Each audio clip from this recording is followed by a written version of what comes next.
And you're absolutely right about safety in travel. After 2 individuals were arrested with terrorism-related charges in Canada yesterday, the world realized that not only planes were targets of destruction. I traveled to the local Amtrak station to see how strict their security is.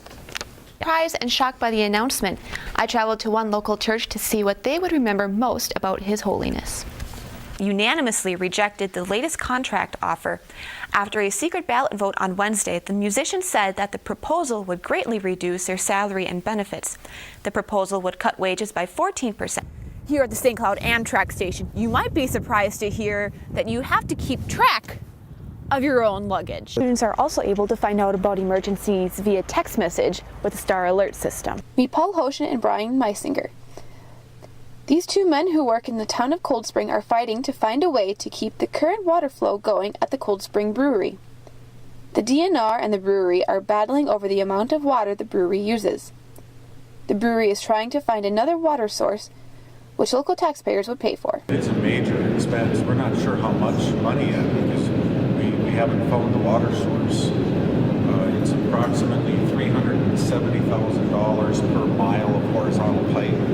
So it makes a big difference if we can find a good water source right next to an existing pipe or if it's 5 miles away. The brewery employs many citizens of Cold Spring. The impact of the DNR's decision would affect the way a business is run. It won't impact our sales or anything per se.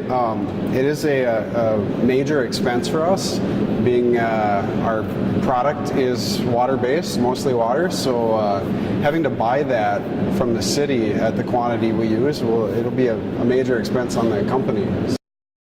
It is unknown as to where the funds for the brewery will come from, but citizens won't have to worry about losing jobs or sale prices of the beer. What we do know is the fight continues. And at the end of the day, the gloves come off to work closely with the DNR to find a solution. Reporting from Cold Spring, Krystal Frasier, UTVS News. Students are used to learning about fire and tornado safety at school, but some students attending SCSU are now learning about something new: violent and hostile confrontation. It's encouraged for the professors to have an open conversation with their classes, with their students about their concerns and about their fears and what their plan of action is. We always want people to have a plan of action. And some professors are giving their students a plan of action by going over the Emergency Procedure Handbook. And have a plan for how they're going to respond, the more organized and systematic that response can be in an emergency. Some students, like Mike Fabre, think it should be mandatory. I think it should be. You know, after everything we've been through this year, with all these different accidents going on and everything, I think it's important to have some, some protocol to go over it, just so students know that those are, the school cares about that. Students are also able to find out about emergencies via text message with the Star Alert system. Student David Ratchett says there can be more room for improvement. Have public safety come into a few of the classes and talk about it. That would make people, well, I feel safe, but some people may not, and that would probably make people lean towards feeling more safe, I guess. Students are also reminded to always call 911 first in an emergency. For UTVS News, Krystal Frasier. Every day they crisscross the country, from small towns to big cities. They carry passengers to visit family and friends. However, something seems to be missing from this traveling experience: security check. At the St. Cloud Amtrak station, passenger Linda Mortensen says that on a trip a few years ago, she and a friend noticed the lack of security. That with all the security at airports, there really is none that we have ever known about at train depots, which we thought was a little bit unusual because a lot of people do travel by train. And there's a lot of traffic, I think, in the city, big city areas where you think of terrorism more. The lack of security could cause worry. Yesterday, 2 individuals were arrested on terrorism-related charges in Canada. I'm concerned because there are acts of terrorism often, and yet it's not something that I just worry about. Here at the St. Cloud Amtrak station, you might be surprised to hear that you have to keep track of your own luggage. Not only are passengers on their own for watching personal bags, they also have to watch the bags of other passengers. According to a pamphlet at the station, out of 47 stops, only 20 are labeled as checked bags. St. Cloud is named as a non-check station. With no metal detectors or scanners commonly seen at airports, Amtrak travelers must now pack trust in their bags as well. For UTVS News, Krystal Frasier. Walking down the hallways of Clearview Elementary School, you might not hear traditional sounds.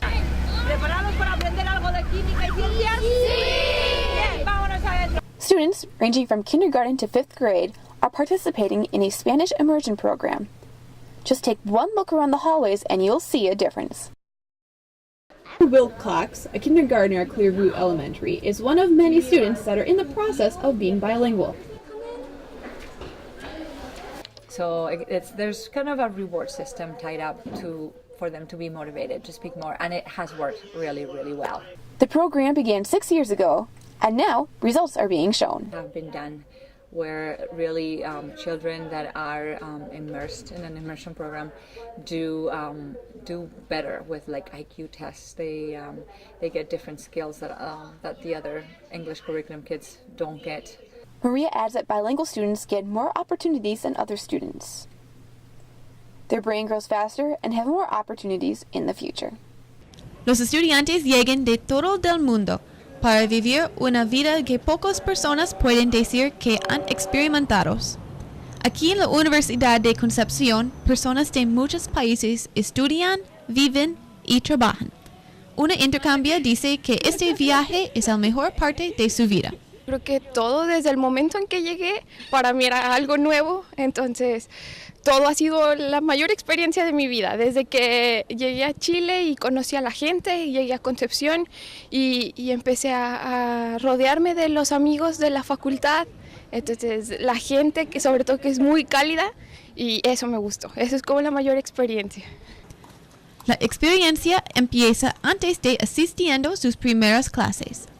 Una de las cosas diferentes es la arquitectura, que es exclusivamente chilena.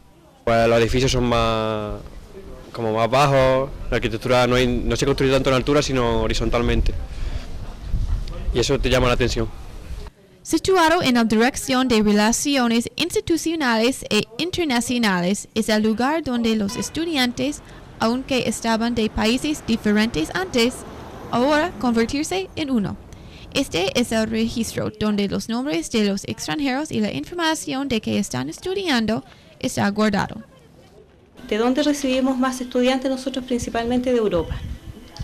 Francia, Alemania, España, el otro grupo grande Estados Unidos, Canadá, México, y esos son los principales países, ¿ya? Los estudiantes son emocionados para aprender sobre la vida chilena y viajar dentro del país. Algunos quieren visitar el sur, pero otros prefieren el norte. Si no pueden viajar a estos lugares ahora, estarán ahí la próxima vez que pasen tiempo en Chile. Quiero ir para el norte.